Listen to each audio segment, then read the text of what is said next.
everyone. Welcome back to Just Enough to Suffer.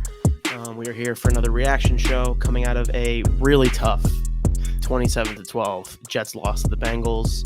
I think there's a lot to talk about here. I think there's a lot of things to be upset about.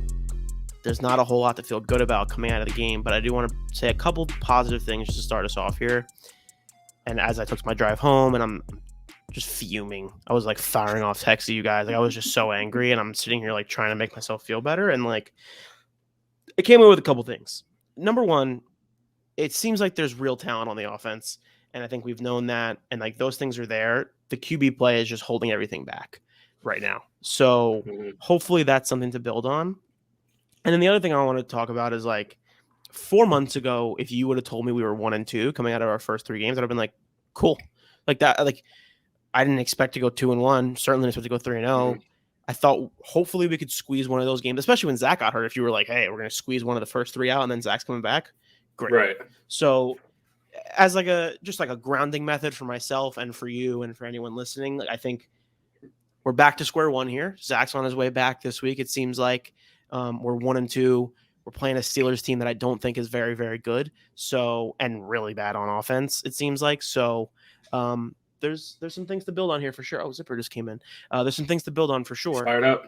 Yeah. So, Greg, is there any like big takeaways for you coming out of this game? I have a lot of thoughts about the defense. DJ Reed says he wants to have a team players only meeting. So, we could talk about that a little bit.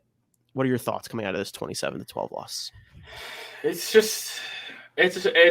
It was a typical Jets game, right? Like you come off of a win like they did against Cleveland, and how many times have we seen the same song and dance where the fan base is behind the team, everyone's excited, we're all looking forward to, potentially beating the Bengals, being 2-1, and then they come out and they're flat.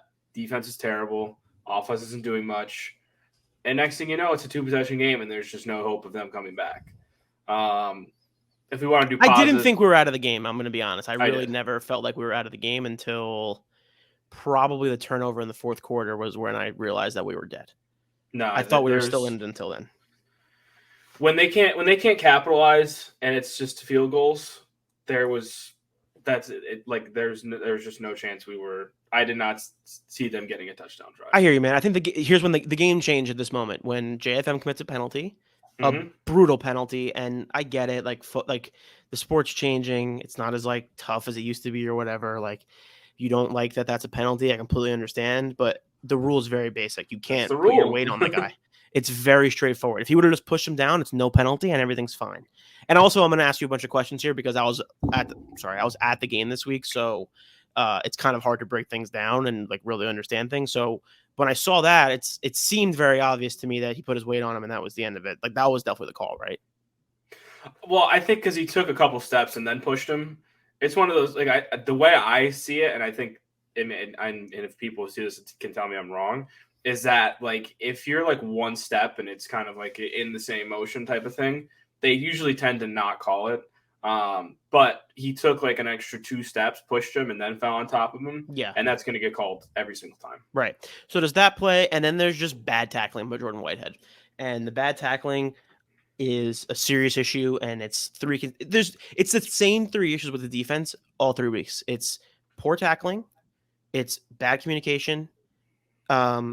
I don't even remember what the third one is, but I'm going to remember it as we're talking about it here. But it's the same 3 things every single time. You know what I'm saying? Like it's a bad penalty. It's you can't tackle. Oh, I'm sorry. It's a bad penalty. It's you can't tackle, and it's miscommunication, which we'll talk about with the touchdown to Jamar. I can't understand how you line up 3 guys over Jamar Chase and end up with no one on him, and he's standing in the end zone for free.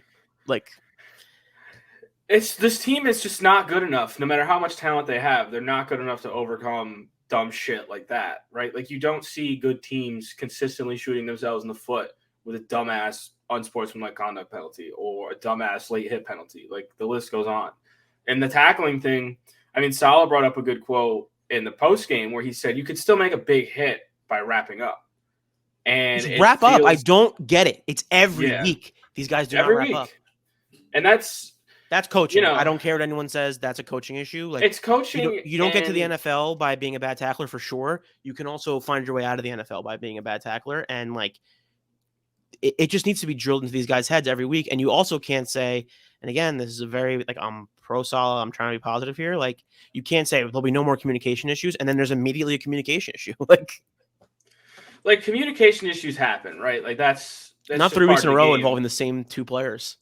Well, that's what I was getting to. Is that I would put more of, and this might be wrong, I would put more of the blame on Joyner than I would on Sauce, because Joyner's a vet, right? Like you understand these things, and as a veteran, you can tell. I think that if a guy's out of place, then like get him in place. And Bart Scott brought up on the post game, call a timeout. He's like, coaches hate it, but if it's a difference between 7 and 3, like yeah, take the timeout. Who gives a shit? But when it's a guy like Sauce and it's a guy like Joyner, and it's been those two that have gotten caught on the miscommunication, I tend to lean towards a veteran being the guy that screwed up than the guy who's in his third week of playing in professional football. That's certainly fair. I hear you on that. I think, but it shouldn't be happening at this rate in the NFL. It shouldn't be. And also, and again, I need to see the actual play. I actually haven't seen a replay, and you'll maybe tell me if this is wrong here. Like 3 guys lining up over him. One of those 3 players is Sauce, and then you decide to double the running back out in the flat and leave Jamar Chase. Like, just as the number 4 pick in the draft, I would think that you would go shade to that guy. But again, maybe I didn't see it. We'll see it in the tape. But I mean, like looking at the play when it first started, you can kind of tell what the concept's going to be. It's going to be a slant flat, and yeah, they had the linebacker. I forget who it was, and they had Sauce, and they had Joyner, and then Joyner runs back to the back of the end zone and covers fucking Hayden Hurst, and they have Jamar Chase out there. Like I don't understand what the play call is, why he's doing that, why him and Whitehead are doubling up Hayden Hurst when Jamar Chase is out there, and it, if it was a zone thing, Joyner should have been right there. But again, I don't know the play call. That's the thing too. We don't know the play call, so it's virtually impossible for us to figure out whose fault it is. But yeah, I mean, shit like that happens, and you get behind the 8 ball, and then things just spiral out of control. Like the tackling thing is, it comes down to being undisciplined. That's really what it is. Like, and it's so frustrating to see and hear, we're trying to fix it. We're trying to fix it. Well, fix it then. Like, how many more weeks do we have to hear that you're trying to fix it? This isn't, 4-year-olds playing football. Like, these are professional athletes. Figure it out. 100%. And I mean, it's one of those, it's a thing where, and it's so frustrating because we talked about it for months. The offensive line and safeties were 2 of the biggest holes on this team. And they chose to get a guy like Whitehead, who I thought was a fine pickup. They didn't do anything about that second safety spot. Offensive line, we saw what happened. There's like little arguments in pockets of Jets Twitter going on. Like, is it the offensive line? Is it Flacco? It's both. Like, it doesn't matter whose fault it is.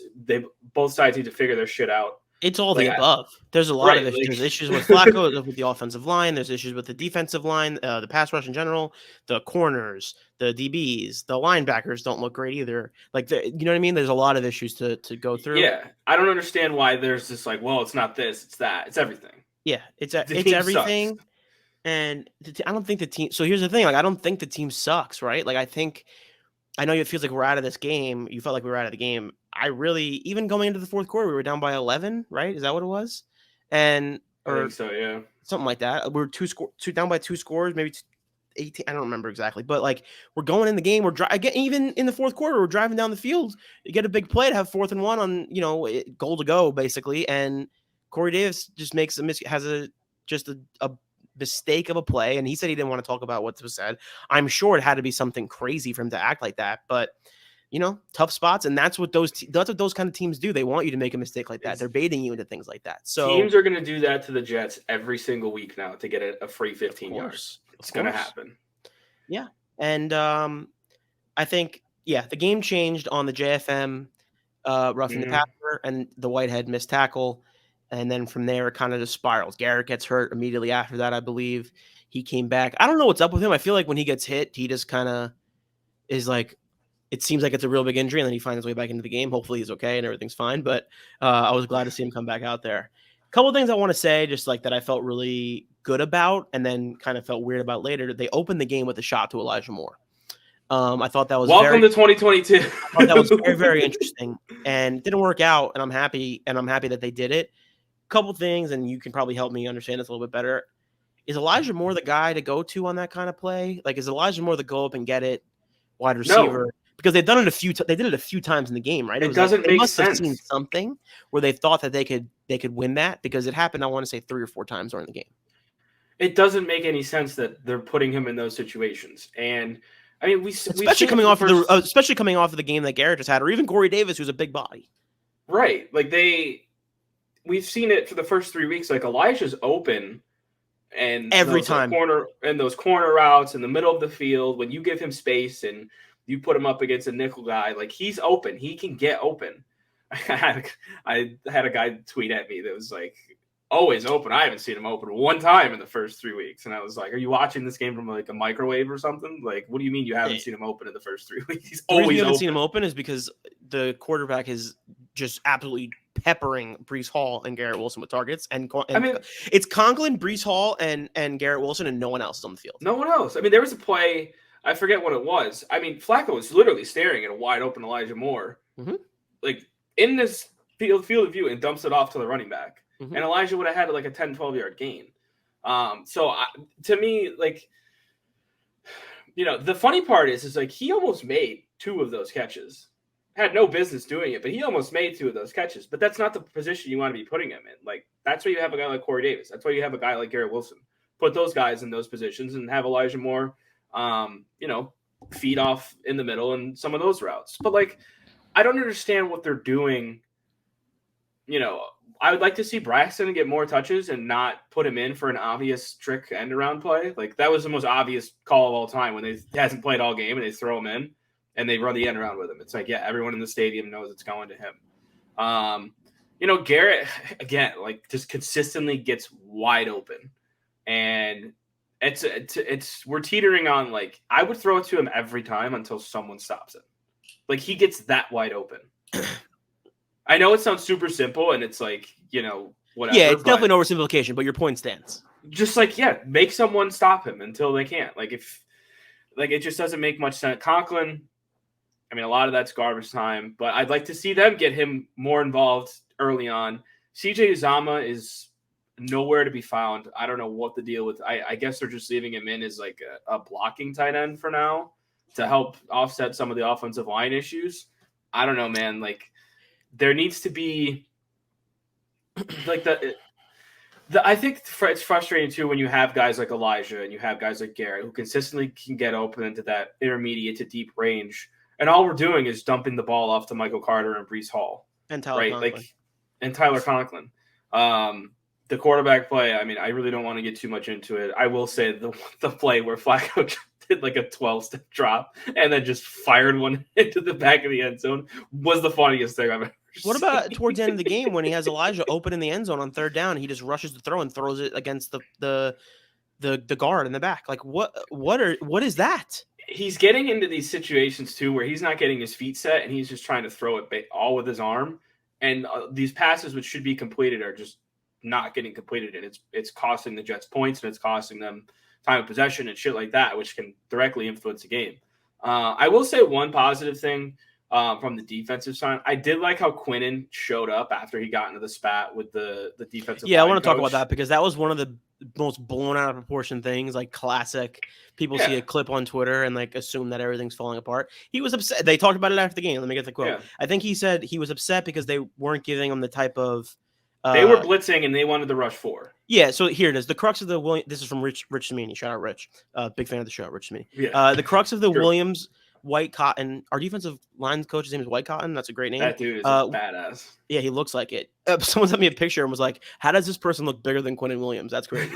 Quinnen looked like Quinnen. I'll let you but like Quinnen suffers from that baby face syndrome because he looks like small, he looks like he was gonna cry on the bench. Yeah. So the crux of the Williams-White Cotton shouting match. Williams was upset by the 7-man rush on the touchdown. Says he challenged White Cotton to put it on the front four, call for more 4-man rushes. Sideline spat wasn't pretty. Quote from Quinnen. Football isn't pretty. Facts. Football is not pretty. You're going to fight. It's a very emotional, high intensity, adrenaline, masculinity, all those things. Like You have to be a crazy person. I think about that a lot. You have to be an insane person to play football. I don't think people really understand like everything that goes into it. And it's the same thing like when DJ Reed has the interception, and like that was obviously a family thing, right? But like even Sauce gets the stop on Jamar and does the Snow Angels when we're losing. It's like you can't get upset at these guys for getting emotional when they're doing like the most insane thing of all time every single week. You know? So, but yeah, I agree. It was good to see him. I think he had like 2 pressures. I want to talk about sack, I think. I want to talk about the defensive line. Like, I'm just upset, man. Like, I really, really am. Like, it's an unlimited number of dollars, an unlimited number of draft capital. Like, Carl Lawson had no anything today. And it's not even like it doesn't even feel like he's getting the chance to even get in like a pass rush rhythm.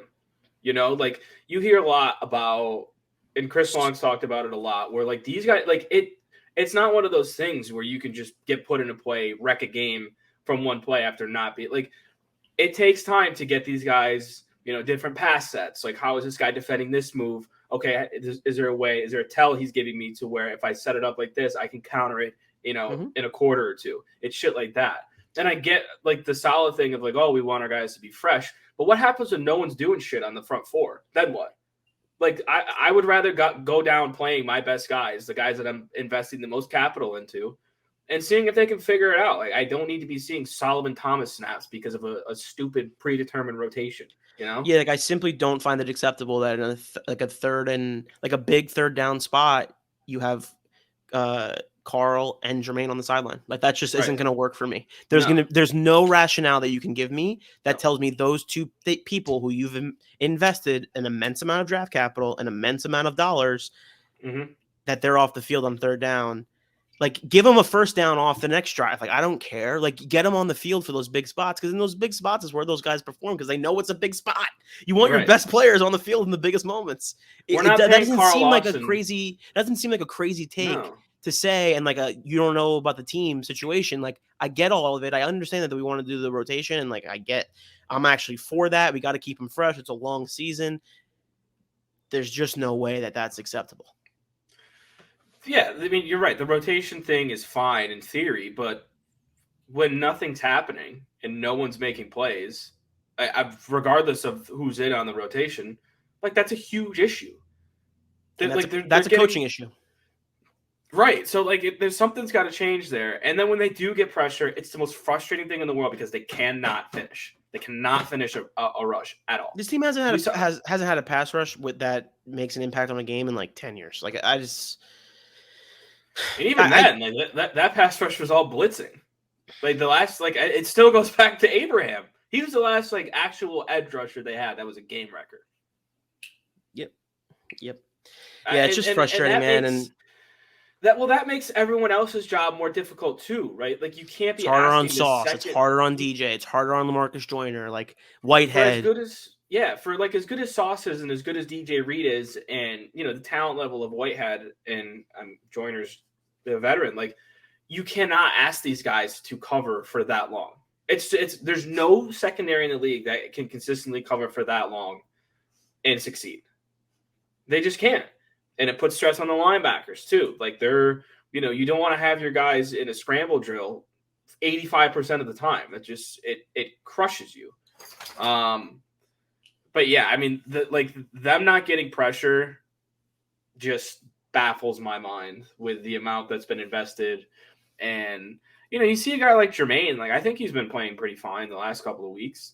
And like he's just not on the field when it matters. You're not paying Carl Lawson to get you a sack in the first quarter. You're paying him to make plays when the game matters. Like you and I and Sean have talked about this for years. It goes back to Leo, you know, Quinn in his first couple of years.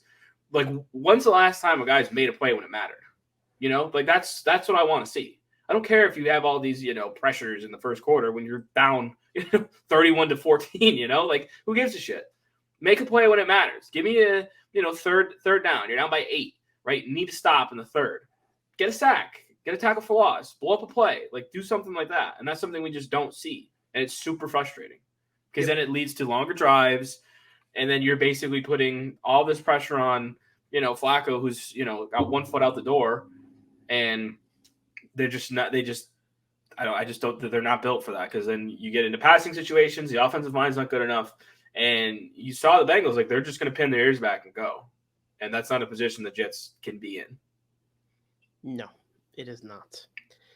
Joe Flacco had 52 pass attempts today. I believe he is by far the league leader in pass attempts. If you would have told me that after Zach got hurt, that we'd have the league leader in pass attempts. Yeah, he's the league leader in pass attempts.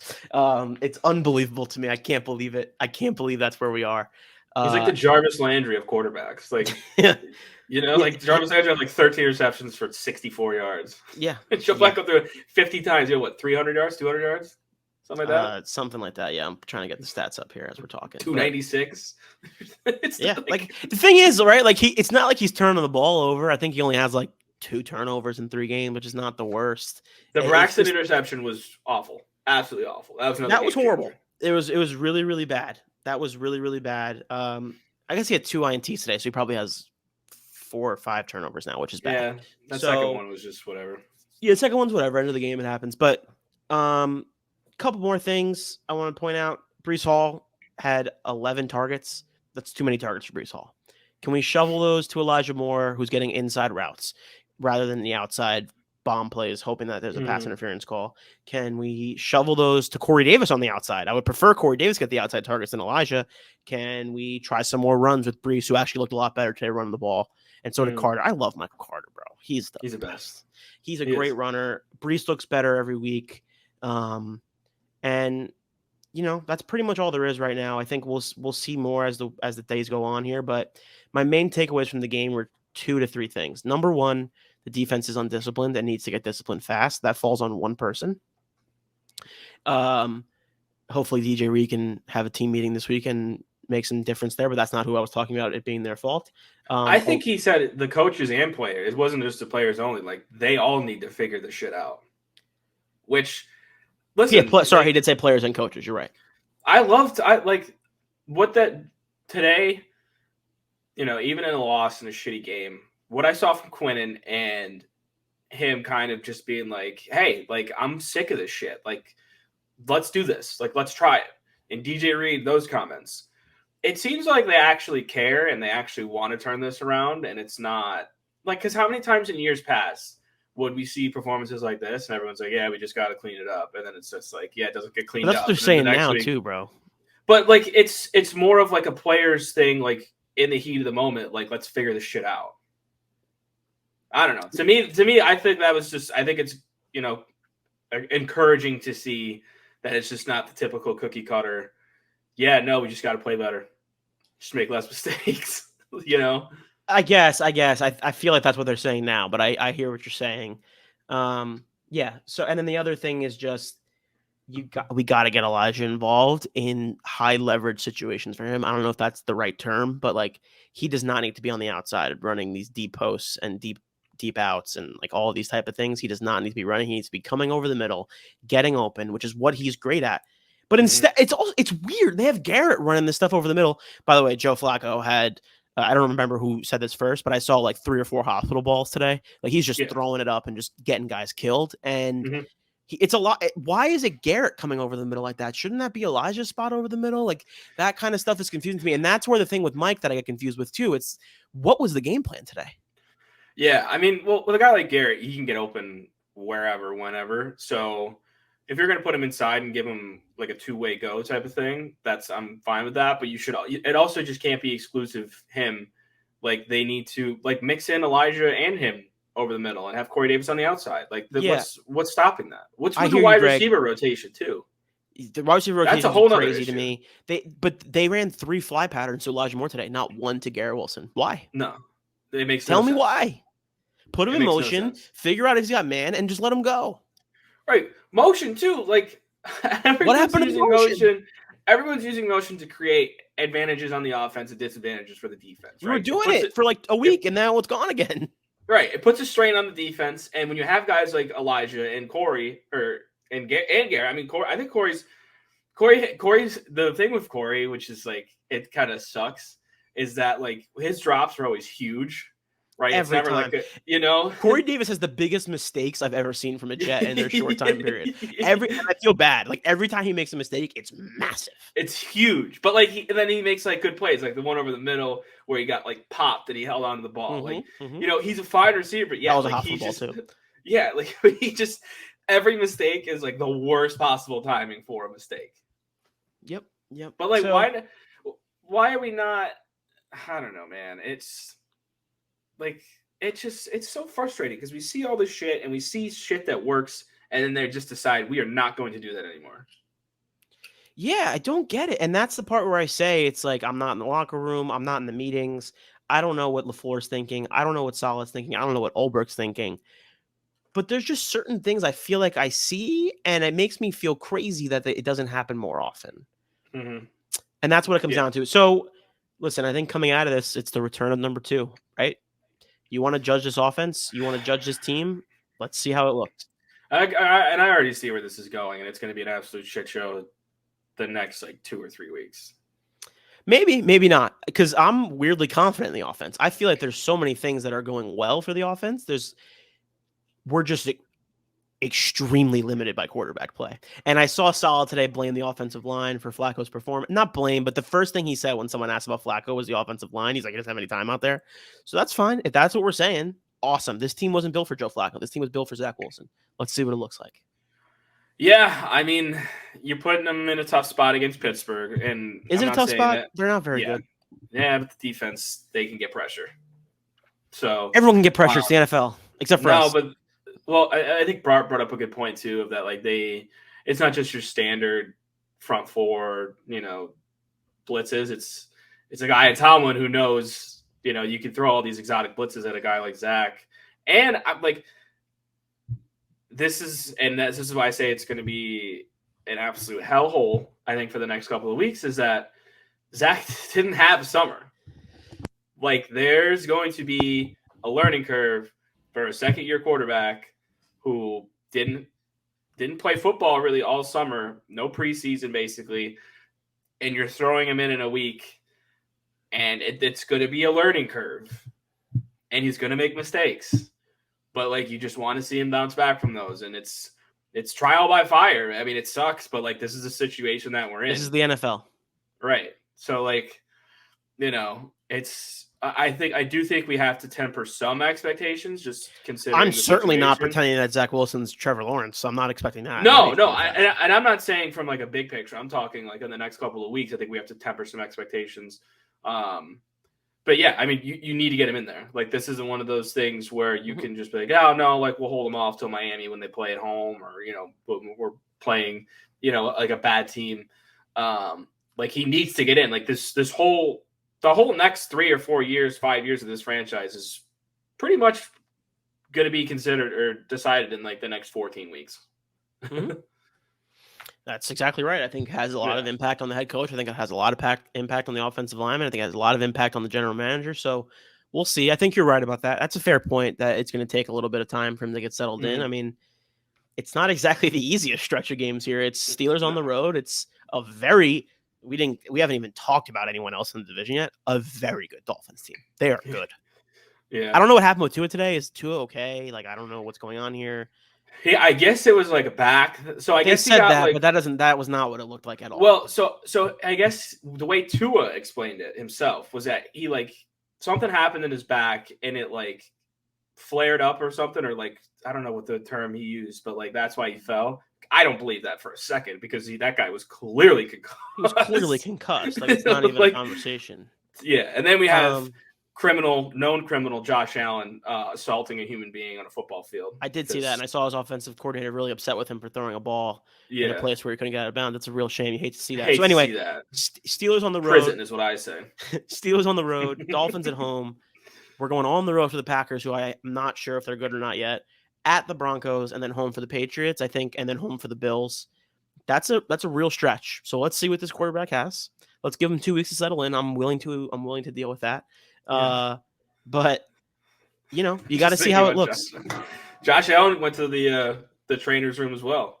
He has some X-rays. So who knows? Mac Jones got carted off the field. Yeah, pretty pumped that I traded for Stephon Diggs this week, and he came out with a hot 10 points or whatever he had. 14.4 points. Sick. That sounds super right. So just a classic lose situation. Just a classic, like, oh, this guy's clearly the best wide receiver in the NFL. Guess what? How about 4 catches for 50 yards? You were so excited. You texted, we swung a trade. We swung a trade. Absolute fucking dud of a game. 7 for 74. That's what Stephon Diggs gives me in his debut for my squad. Like, come on. You know what I mean? Like, you know damn well, too, if you don't trade for him, that's like 11 for 3 touchdowns. Yep. Yeah, and I'm sure I traded Austin Eckler. I'm sure Austin Eckler's going off right now. What's it? Before we leave here a little bit, let's do a couple minutes on my fantasy teams because they're a disaster scene. Right now we got it's 16-10 Chargers. Austin Eckler sneaky he has 5 catches. Perfect. That's great. That's exactly what I wanted to love to see that. Yep. And then moving on over to the other team that I got here. Really exciting stuff for the listeners. 59 points. That's not a good number for a league that averages like 130 a week. Alvin Kamara, 7 points. DeAndre Swift, 7 points. Logan Thomas, 2 points. Brandon Cooks, 4 points. My leading scorer was Kirk Cousins. My second place was my kicker with a solid 9. Feels good. I mean, it'll come together. The boys are going to have to come together because it's a nightmare. So anyway, tough loss. I think there's some things to look forward to. I really honestly believe that. Like, I'm really upset with how today went, but if you really look at it for what it is, it's like, oh, this team was in the Super Bowl last year. They're 0-2. They're going to figure out eventually. They were going to come together and play a good game. They played a pretty clean game, I feel like. I expected a lot worse out of Burrow, the way I heard people talking about him. So we'll see what it looks like next week. We got the Steelers coming up. We got Zach coming back. Hopefully the communication issues solve themselves. And if only there was a guy who could help clean up those things. Yeah, if only there was somebody whose job it was to make sure there weren't any communications issues. Hopefully we'll do that. So that's it. We're going to actually try to do a real show this week. I think we're making a mistake of not fully committing. I am now done with my weddings. I am home. I'm good too. All right, so we're going to try to get into an actual swing. Maybe Jay can help us out, try to make sure we're sticking to our schedule. So we'll see everyone later this week. And hope everyone has a great week otherwise outside of the Jets loss. And that's it. Peace and love.